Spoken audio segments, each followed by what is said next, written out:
What's up, guys? My name is Drew. Today we're going to be talking about a Sram GX transmission shifting issue. Got a couple solutions for you if you're in the same pickle as I am.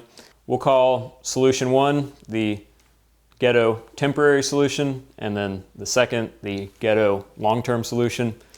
This is definitely going to void your warranty, or I'm assuming so at least. Proceed with caution.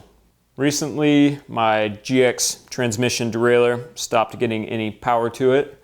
Sram chose to use these little Pogo pins that sit in here and provide contact between the battery and the derailleur. And in my case, one of them failed and was stuck down.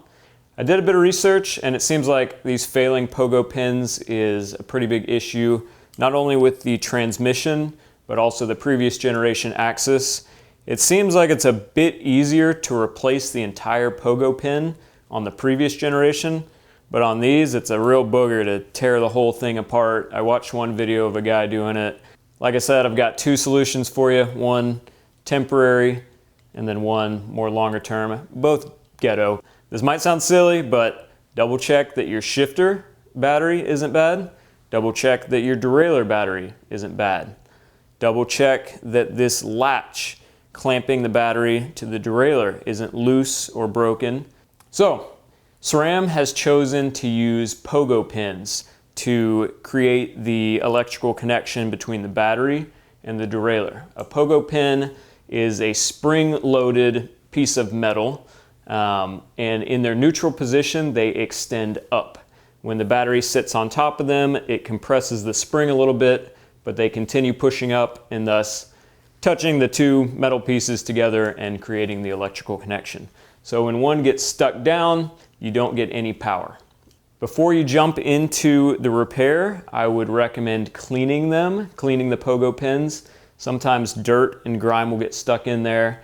Get a little isopropyl alcohol, a Q-tip or something, maybe not a Q-tip, I don't know, anything that you want to use just to try and clean that and free it up. If you're luckier than I am, you know, that Pogo pin might pop up and you don't have to do this next repair.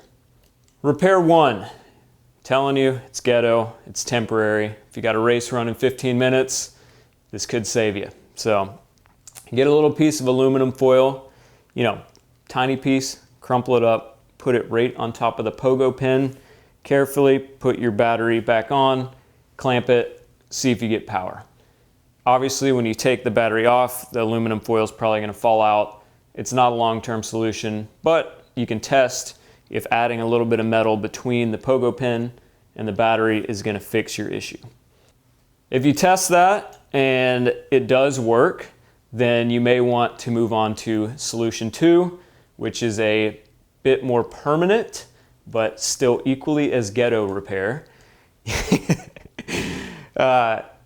I got a $6 soldering gun from Harbor Freight, and I think the solder itself was like $4. So we're in this thing $10 to repair a $400 derailleur. We love this. What you're gonna do is the same concept as the aluminum foil. You're gonna plop a little bit of solder right on top of that Pogo pin.